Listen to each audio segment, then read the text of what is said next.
channel. Today we're going to be talking about PA number 6, the C-clamp body. So let's break this thing down. We'll look at our questions, look at our tools needed, and we'll kind of break this drawing apart.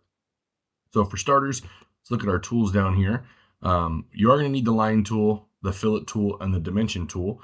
But again, like last week, I want to show you a couple of different ways using some different tools. The rectangle tool would be one you could use. And applying some different constraints if you kind of draw this in a different way.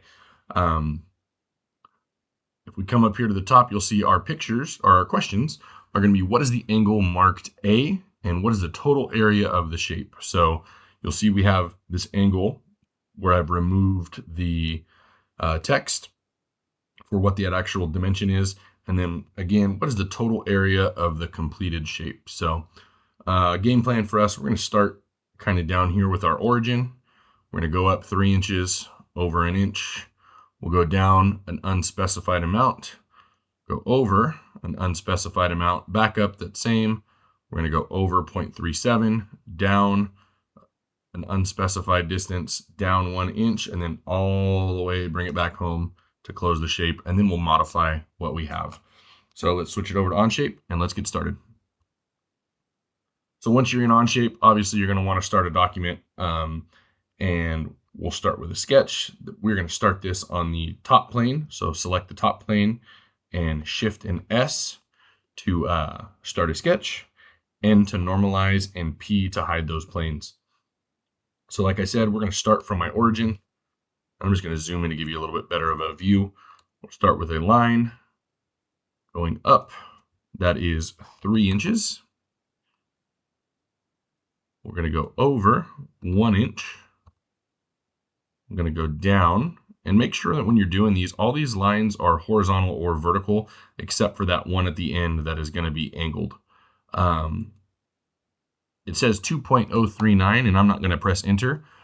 I could do some math, but by looking at the drawing, let's say we're not very good at doing math. I'm going to just let things add itself later. So here, this line needs to be 4. I'm going to come up and make sure it tracks.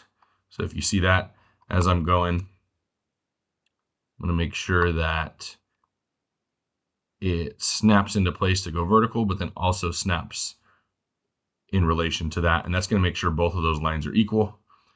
Then I'm going to come out to the side, 0.37.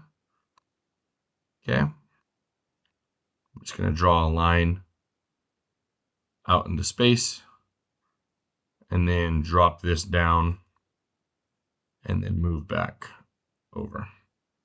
A couple things to know. Obviously that doesn't look like our shape, but we do need to tell it that the overall length of this piece needs to be 6.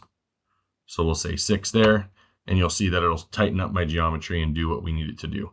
So now, once we have this basic shape drawn, we know that we need to go in here and we need to fix these. They need to be fillets. This needs to be rounded, and we need to add a dimension here as well as here. So I think first things first, let's start with some dimensions. So we'll press letter D on the keyboard.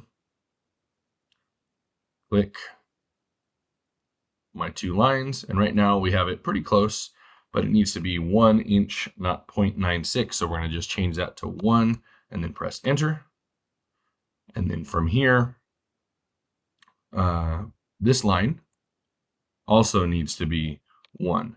So a couple things to note, that when I first drew this line, I could have snapped it here, but at that point we didn't know that those existed in the same area without looking at that drawing. So whatever you're more comfortable with, for me personally, when I'm drawing that, if I can do less measurements and less features, the better I can be. I like getting things done in the least amount of features possible. It kind of is a flex on other people. If it takes some people, 30 different things to do, and you can do it in, 2 or 3 clicks, makes it really look like you know what you're doing, and you do. But if you're doing any speed modeling, I know if you guys go on the Toby's channel, Too Tall Toby's channel, and try to do any speed modeling things, the more legwork you can get done with the least amount of clicks is probably how you're going to be able to win those tournaments and doing stuff like that. So we got all these dimensions put in. Now, last thing we need to do is go We're going to press Shift and F on our keyboard. And back on our drawing, we look and we see that these two corners here and here need to be rounded to 0.370. So I'm going to click Accept 0.370. And you'll see now I have those edges rounded. Now, human nature is going to be want to do to click down here, but you'll see that it auto corrects to 0.37. So the method is press Escape to let go of the tool, press Shift F again, click this corner, and now change it to a radius of 0.5. If we did it the way we did before, the problem is it's going to change all three to a 0.37.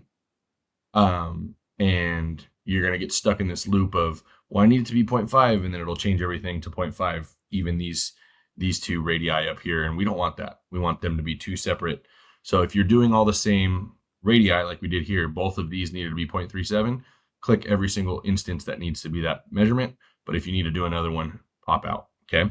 So how would you find that angle, and how would you find your area? Well, one, for starters, I'm going to change some measurements so I don't give you the direct answer.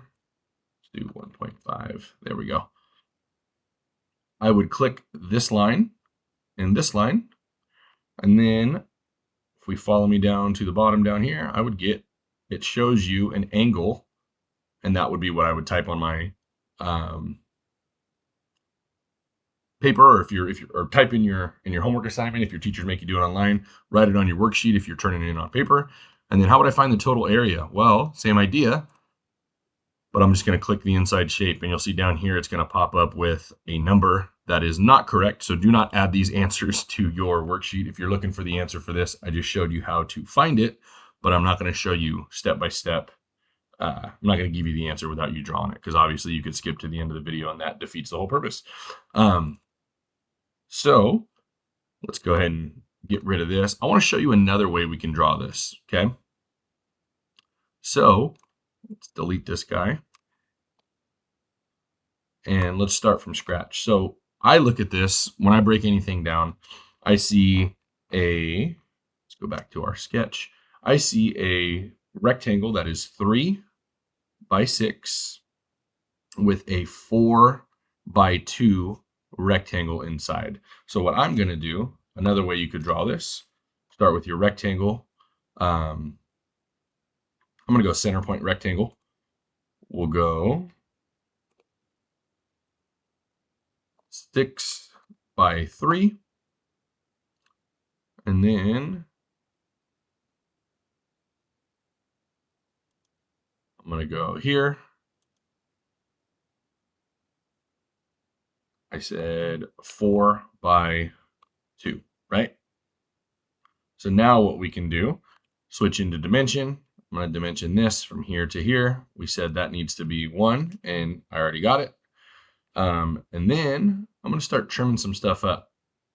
I'm going to come in with the trim M key, trim that, and I'm going to get rid of these two lines here. And then what I'm going to do, draw a line up. We said we know this needs to match up, and because I use those center points, we know it'll work. I'm going to go here and then go here, and we said that needs to be 0.37. Now I switch to my fillet. I'm going to round that corner, 0.5. Pick up the fillet tool again, change that one to 0.37.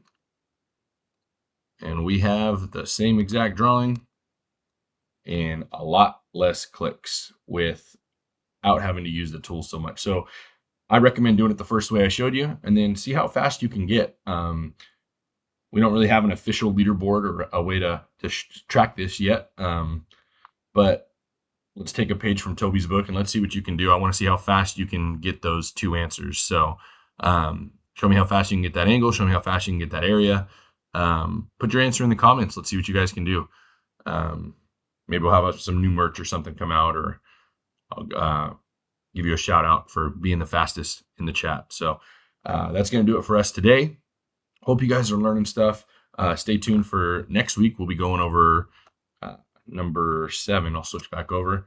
Number 7 is going to be this guy, the shaft guide. So we will go ahead and, I guess I could zoom out. There we go. We'll be switching into that drawing with a lot more tools and starts getting a little leveled up. So see you guys next week. Hope you guys enjoy.